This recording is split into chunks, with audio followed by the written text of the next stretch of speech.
Welcome to the American Tradition.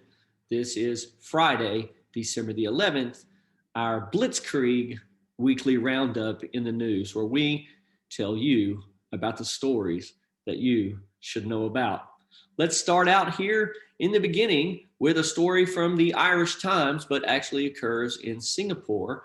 Lab-grown meat is approved for sale in world's first. So over in Singapore, they are planning on eating meat that is grown in a petri dish. No, thank you. I will continue to get my chicken from chicken. All right, here we are in the COVID-19 cases per million with California and Texas. California and Texas. What do we know about them? Well, we know Texas, schools are open, businesses are open, and people go for a walk.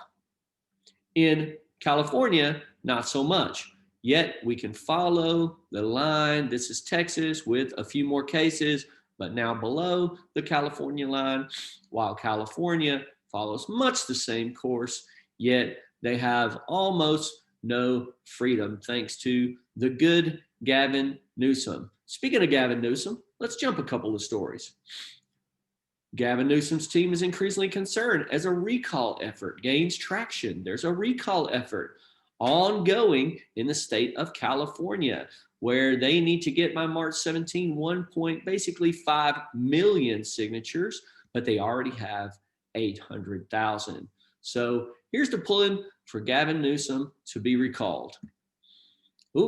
Here we are in the disunited states, as the red shows you all the states that have joined on as amicus briefs or have attempted to intervene on the side of Texas, as Texas is suing the swing states, I believe, of Michigan, Pennsylvania, Georgia, and Wisconsin. In the blue are those who have filed amicus briefs opposing the challenge in the Supreme Court by Texas.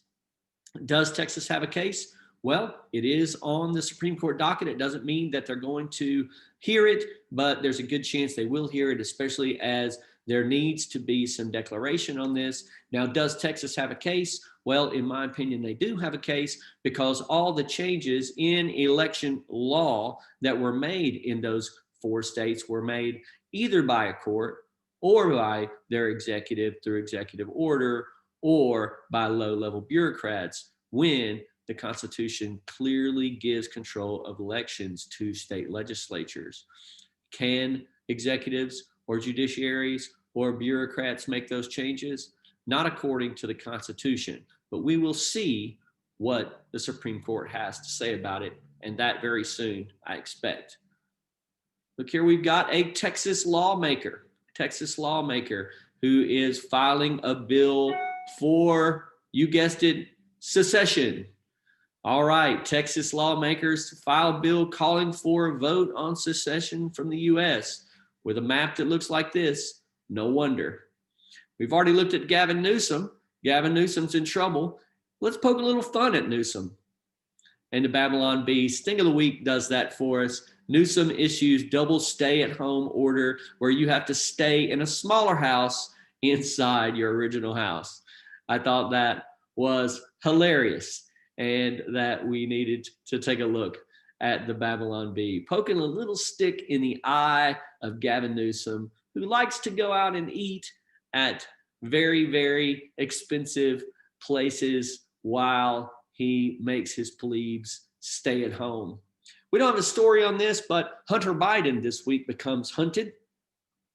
It turns out that Tony Bobulinski was correct, and that the Hunter Biden laptop was not a Russian disinformation scam, as ABC, NBC, CBS, and all the other mainstream media organizations said before the election.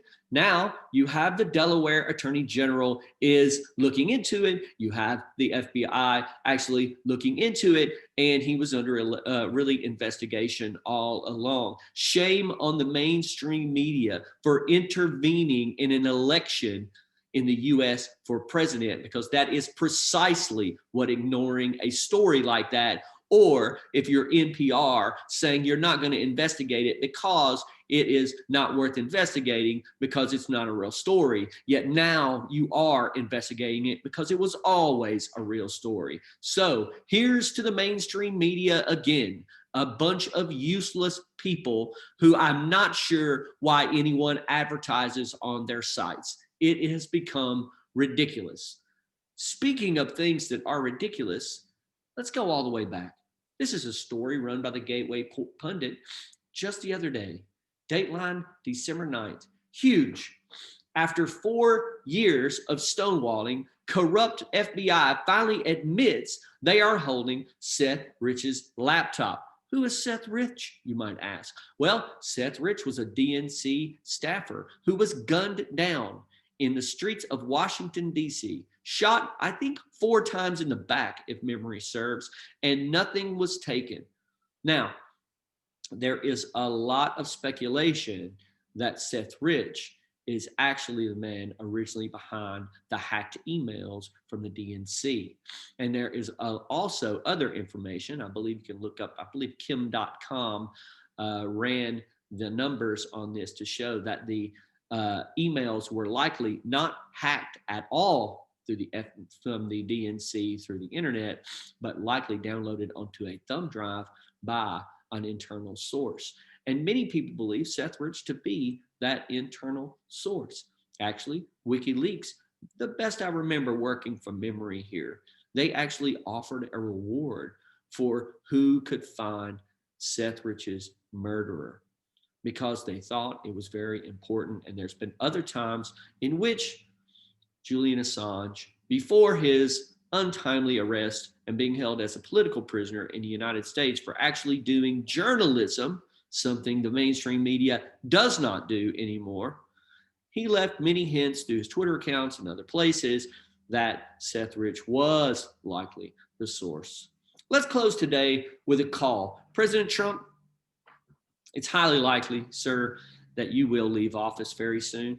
There are 2 things that I would encourage you to do before you leave office, probably 3. I would declassify a whole lot of stuff. We need answers to a lot of questions.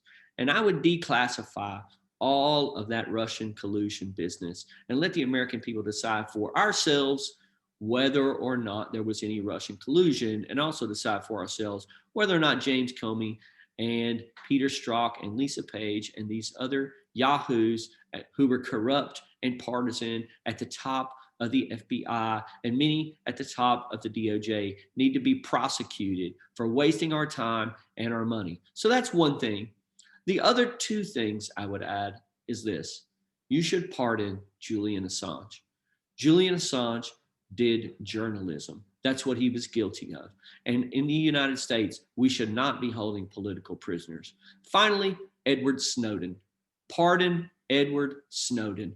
Thank you, Edward Snowden, for telling us that the Central Intelligence Agency and the NSA were spying on us and even spying on Congress, something that James Clapper and John Brennan both lied about. Clapper under oath. He should be in prison under oath, that these intelligence agencies would spy on elected officials elected by the United States citizens, that they would do this. And thank you, Edward Snowden, for that.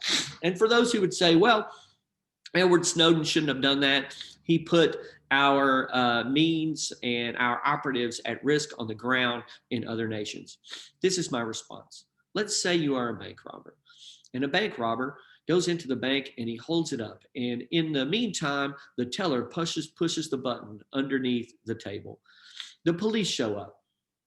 The robber exchanges fire with the police. A police bullet goes over his shoulder and strikes the teller, and killing her. Let me ask you, who is responsible for the death of the teller? Is it the bank robber or is it the police officer?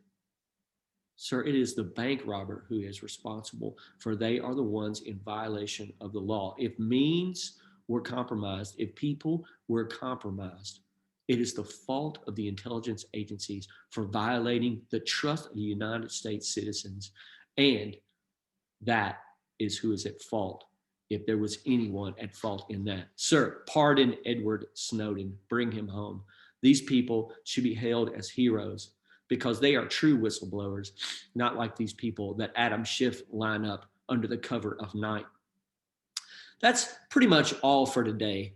Interesting stories for the week. Next week, we'll try and pick up and cover the spy ring evidently going on in the Democratic Party with Swalwell and Feinstein and others who have been involved with Chinese spies.